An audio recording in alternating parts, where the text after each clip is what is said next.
तो आज हम जिस किताब की गहराइयों में उतरने वाले हैं उसका नाम है हु मूव्ड माई चीज। ये उन किताबों में से है जिनका नाम मुझे लगता है लगभग हर किसी ने सुना होगा, लेकिन इसकी जो सादगी है उसके पीछे छिपे गहरे सबक अक्सर नजरअंदाज हो जाते हैं। और शायद यही इसकी सबसे बड़ी खासियत है। देखिए, डॉक्टर स्पेंसर जॉनसन जो एक मेडिकल डॉक्टर थे और एक बेहतरीन लेखक भी, उन्होंने बदलाव मतलब चेंज जैसे भारी भरकम और सच कहूं तो डरावने विषय को एक बहुत छोटी सी कहानी में समेट दिया। और ये इतनी सफल इसीलिए हुई क्योंकि ये किसी कॉर्पोरेट ट्रेनिंग मैनुअल की तरह नहीं है। ये तो मतलब एक दादी नानी की कहानी की तरह बात करती है जो सीधे दिल में उतरती है। बिल्कुल, और शायद इसीलिए दुनिया भर की बड़ी बड़ी कंपनियों से लेकर आम परिवारों तक सबने इसे अपनाया है। कहानी का आधार बहुत सिंपल है। इसमें एक भूल भुलैया है, यानी कि मेज जी, जो हमारी दुनिया है, हमारा ऑफिस, हमारा समाज। और इस भूल भुलैया में हम सब पनीर यानी चीज ढूंढ रहे हैं। हाँ। और ये पनीर कुछ भी हो सकता है। ये हमारी खुशियों और सफलताओं का प्रतीक है। किसी के लिए अच्छी नौकरी, किसी के लिए पैसा, सेहत या रिश्ते। सही। और कहानी का जो मूल सवाल है वो ये है कि जब कोई हमारा पनीर अपनी जगह से हटा देता है तो हम क्या करते हैं। और यहीं से मुझे लगता है असल जिंदगी की मुश्किलें शुरू होती हैं। तो चलिए कहानी के किरदारों से मिलते हैं, क्योंकि यहीं से वो क्या कहते हैं मनोविज्ञान का खेल शुरू होता है। इसमें 4 किरदार हैं, 2 चूहे स्नेफ और स्करी और 2 छोटे इंसान हेम और हॉ।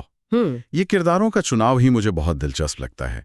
मतलब लेखक ने चूहों को इंसानों से ज्यादा स्मार्ट क्यों दिखाया है? इसमें कोई गहरा संदेश है क्या? ये एक बहुत अच्छा सवाल है।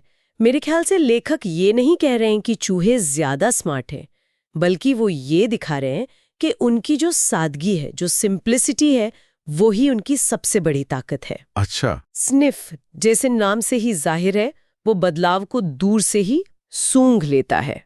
और स्कैरी बदलाव होते ही तुरंत भागना मतलब एक्शन लेना शुरू कर देता है।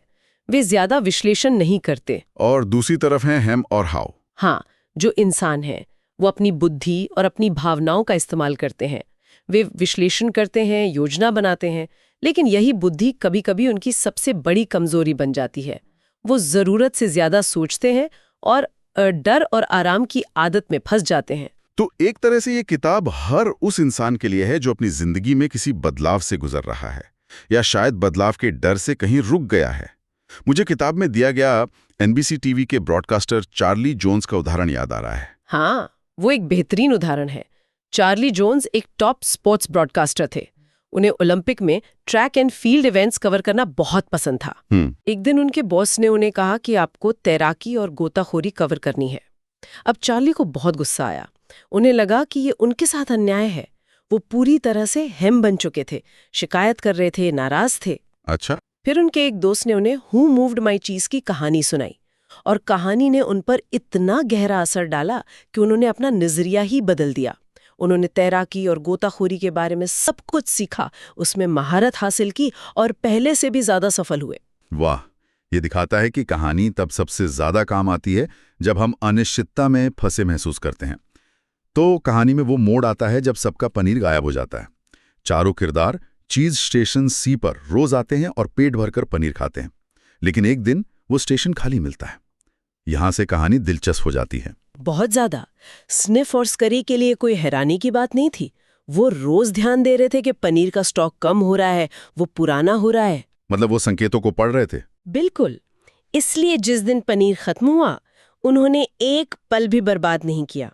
उन्होंने अपने दौड़ने वाले जूते पहने जो वे हमेशा अपने गले में लटका कर रखते थे, और तुरंत नए पनीर की तलाश में निकल पड़े। कोई शिकायत नहीं, कोई विश्लेषण नहीं, सिर्फ एक्शन। सिर्फ एक्शन। और दूसरी तरफ हमारे इंसानी किरदार हेम और हॉ पूरी तरह सदमे में है। हेम का पहला रिएक्शन ही देखने वाला है। वो चिल्लाता है, मेरा पनीर किसने हटाया? वो हालात को स्वीकार करने के बजाय किसी को दोष देने लगता है। ये बर्ताव तो हमें अपनी जिंदगी में बहुत देखने को मिलता है। हाँ, ये स्टेटस को बायस का एक क्लासिक उदाहरण है। ये हमारी एक साइकोलॉजिकल टेंडेंसी है जिसमें हम मानते हैं कि कोई भी बदलाव मौजूदा हालात से बुरा ही होगा। हम अक्सर एक नाखुश लेकिन जानी पहचानी स्थिति में रहना पसंद करते हैं, बजाय एक अनजाने लेकिन बेहतर भविष्य की ओर कदम बढ़ाने के। हेम इसी जाल में फंसा है। वो बार बार कहता है, ये ठीक नहीं है, हम इस पनीर के हकदार हैं। और वो दोनों बस वहीं इंतजार करते थे, इस उम्मीद में कि शायद पनीर वापस आ जाएगा। लेकिन फिर हॉ के अंदर एक बदलाव आना शुरू होता है। वो समझ जाता है कि सिर्फ इंतजार करने से वो भूखे ही मारेंगे। यहीं से हॉ का किरदार कहानी का हीरो बन जाता है। बिल्कुल। हॉ को ये एहसास होता है कि उसका सबसे बड़ा दुश्मन कोई और नहीं बल्कि उसका अपना डर है। और फिर वो खुद से वो सवाल पूछता है जो इस किताब का मतलब सार है। अगर मुझे डर नहीं लग रहा होता तो मैं क्या करता? What would you do if you weren't afraid? जी, ये एक साधारण सा सवाल उसकी पूरी सोच को बदल देता है। और वो अकेले ही भूल भुलैया में निकल पड़ता है। उसका सफर मुश्किलों से भरा है, लेकिन उसे पहली बार आज़ादी का एहसास होता है। उसे लगता है कि एक जगह डर में फंसे रहने से तो ये अनिश्चितता भरी यात्रा कहीं ज्यादा बेहतर है। और यहीं पर वो दीवारों पर अपनी सीख लिखना शुरू करता है। टिकल सबक है। पहली बात जो वो लिखता है, अगर आप बदलते नहीं हैं तो आपका अस्तित्व खत्म हो सकता है। If you do not change, you can become extinct. सुनने में थोड़ा कठोर लगता है, लेकिन जरा उन कंपनियों के बारे में सोचिए जो बाजार के साथ नहीं बदली, जैसे कोडैक जो डिजिटल फोटोग्राफी को नहीं अपना पाई, या नोकिया जो स्मार्टफोन की क्रांति से चूक गई। सही बात है, उनका अस्तित्व ही खत्म हो गया। बिल्कुल। और जैसे जैसे हॉ आगे बढ़ता है, उसका आत्मविश्वास भी बढ़ता है। वो लिखता है, जब आप अपने डर से आगे बढ़ते हैं तो आप आज़ाद महसूस करते हैं। मुझे ये बात बहुत गहरी लगती है। अक्सर जिस चीज़ का डर हमें रोके रखता है, वो असलियत से कहीं ज्यादा बड़ा और डरावना हमारे दिमाग में होता है। आपने बिल्कुल सही कहा। हॉक को भी यही महसूस होता है। उसे लगता है कि भूल भुलैया में अकेले घूमना उतना डरावना था ही नहीं जितना वो चीज स्टेशन सी पर बैठे बैठे सोच रहा था। डर एक जेल की तरह है जिसकी दीवारें हमारे ही दिमाग में होती हैं। एक और महत्वपूर्ण बात जो वो सीखता है, पुराने पनीर को जितनी जल्दी छोड़ोगे, नया पनीर उतनी ही जल्दी मिलेगा। इसका असल जिंदगी में क्या मतलब है? मेरे ख्याल से इसका मतलब है अपनी पुरानी सोच, पुरानी आदतों और कभी-कभी पुराने रिश्तों या नौकरियों को छोड़ना जो अब हमारे लिए सही नहीं है। हम अक्सर वो एक टर्म है ना, संक कॉस्ट फैलेसी। हाँ, संक कॉस्ट फैलेसी। उसके शिकार हो जाते हैं। मतलब हम किसी चीज में इतना समय और ऊर्जा लगा चुके होते हैं कि उसे छोड़ना मुश्किल लगता है, भले ही हमें पता हो कि उसका भविष्य अच्छा नहीं है। बिल्कुल। और अंत में हॉ को चीज स्टेशन एन मिलता है जहां स्निफ और स्करी पहले से ही मौजूद होते हैं। और वहां न सिर्फ ढेर सारा पनीर होता है बल्कि कई अलग अलग किस्म का नया और बेहतर पनीर होता है।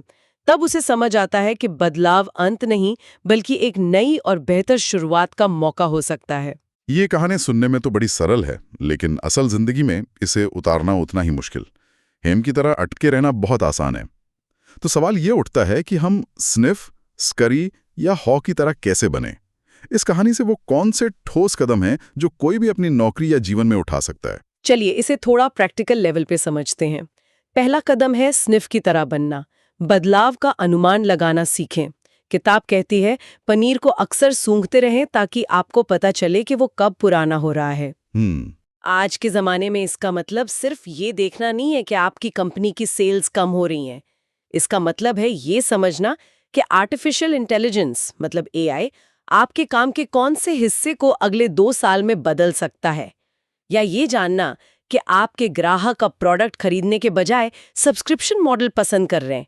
ये वो छोटे छोटे संकेत हैं जिन्हें हेम और हॉ नजरअंदाज कर देते हैं। सही। दूसरा कदम है स्करी की तरह बनना। जल्दी से अनुकूल बने, मतलब ज्यादा ओवर एनालिसिस में समय बर्बाद ना करें। हेम और हॉ की तरह स्थिति का जरूरत से ज्यादा विश्लेषण करना और शिकायत करना हमें कहीं नहीं ले जाता। जब ये साफ हो जाए कि बदलाव हो रहा है तो उसके साथ चलें, क्योंकि देर से अनुकूल होना कभी ना होने के बराबर है। बिल्कुल। तीसरा और शायद सबसे मुश्किल कदम हॉ से सीखना है। पुरानी चीजों को छोड़ना सीखें। हॉ ने दीवार पर लिखा था, पुरानी मान्यताएं आपको नए पनीर तक नहीं ले जाती। ये मानना कि पहले के दिन अच्छे थे बहुत स्वाभाविक है, लेकिन जब तक हम पुरानी सफलताओं, पुराने तरीकों और पुरानी पहचान को पकड़कर रखेंगे, हम नई और बेहतर चीजों के लिए अपने हाथ कभी खाली नहीं कर पाएंगे। और आखिर में डर का सामना करें।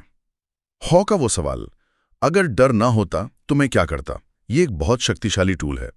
डर हमें रोकता है, लेकिन जब हम डर के बावजूद एक छोटा सा कदम भी आगे बढ़ाते हैं तो हमारा आत्मविश्वास बढ़ता है और हम आज़ाद महसूस करते हैं। इस कहानी की एक आलोचना ये भी है कि ये बहुत ज्यादा सरल है, कि असल जिंदगी में नया पनीर ढूंढना उतना आसान नहीं होता, खासकर जब किसी पर परिवार की जिम्मेदारियां हों या आर्थिक दबाव हो। इस आलोचना पर आपका क्या कहना है? देखिए, ये एक जायज़ आलोचना है। ये कहानी हर समस्या का समाधान नहीं है, लेकिन मेरे विचार में इसकी सादगी ही इसकी ताकत है। ये एक डिटेल्ड रोड मैप नहीं है, बल्कि एक मानसिकता, एक माइंडसेट बदलने वाला विचार है। ये एक फेबल है, यानी एक बोध कथा। इसका मकसद हमें ये बताना नहीं है कि कैसे करें, बल्कि हमें ये सोचने पे मजबूर करना है कि क्या करना जरूरी है। ये उस पहली बातचीत की शुरुआत करती है जो हमें खुद से करनी चाहिए जब हम बदलाव में फंसे हों। मैं सहमत हूँ। ये आपको जटिल चेंज मैनेजमेंट की थ्योरीज में नहीं उलझाती है। ये बस आपको 4 किरदारों में से एक को चुनने के लिए कहती है। क्या आप स्निफ हैं जो बदलाव को सूंघ लेता है? क्या आप स्करी हैं जो एक्शन लेता है? या आप हेम हैं जो इनकार करता है? या फिर आप हॉ बनना चाहते हैं? हाँ, या फिर आप हॉ बनना चाहते हैं जो डर पर काबू पाकर आगे बढ़ता है। ये कहानी एक आईने की तरह है जो हमें दिखाती है कि हम कौन हैं और हम कौन बन सकते हैं। तो संक्षेप में ये कहानी हमें बताती है कि बदलाव जीवन का एक अनिवार्य, एक ज़रूरी हिस्सा है। हम या तो हेम की तरह इसके शिकार बन सकते हैं, शिकायत कर सकते हैं और पीछे रह सकते हैं, या फिर हॉ की तरह डर का सामना करके नई संभावनाओं को खोज सकते हैं। बिल्कुल। अगर इस पूरी चर्चा से कुछ मुख्य बातें याद रखनी हो तो वो ये होंगी। 1. बदलाव होता है, इसे स्वीकारें, इससे लड़े नहीं। आपका पनीर हमेशा अपनी जगह से हटेगा, ये तो तय है। 2. बदलाव का अनुमान लगाएं। अपने आसपास की दुनिया के प्रति जागरूक रहें ताकि आप तैयार रहें, हैरान न हो। 3. जल्दी से अनुकूल बने। जितनी जल्दी आप पुरानी चीजों को छोड़ेंगे, उतनी ही जल्दी आपको नई और बेहतर चीजें मिलेंगी। और 4. बदलें और इसका आनंद लें। बदलाव को एक रोमांच और सीखने के अवसर की तरह देखें। हॉ को भूल भुलैया में मजा आने लगा था जब उसने इसे एक एडवेंचर के रूप में देखा। अंत में एक विचार। ये कहानी हमें सिखाती है कि जब कोई और हमारा पनीर हटा दे तो क्या करना चाहिए। लेकिन क्या होगा अगर हम खुद ही अपना पनीर हटाना सीख लें? यानी आरामदेह या कंफर्टेबल होने से पहले ही खुद को नए अवसरों और चुनौतियों की ओर धकेलें। बजाय इसके कि हम बदलाव के होने का इंतजार करें, क्यों न हम खुद ही उस बदलाव की शुरुआत करें।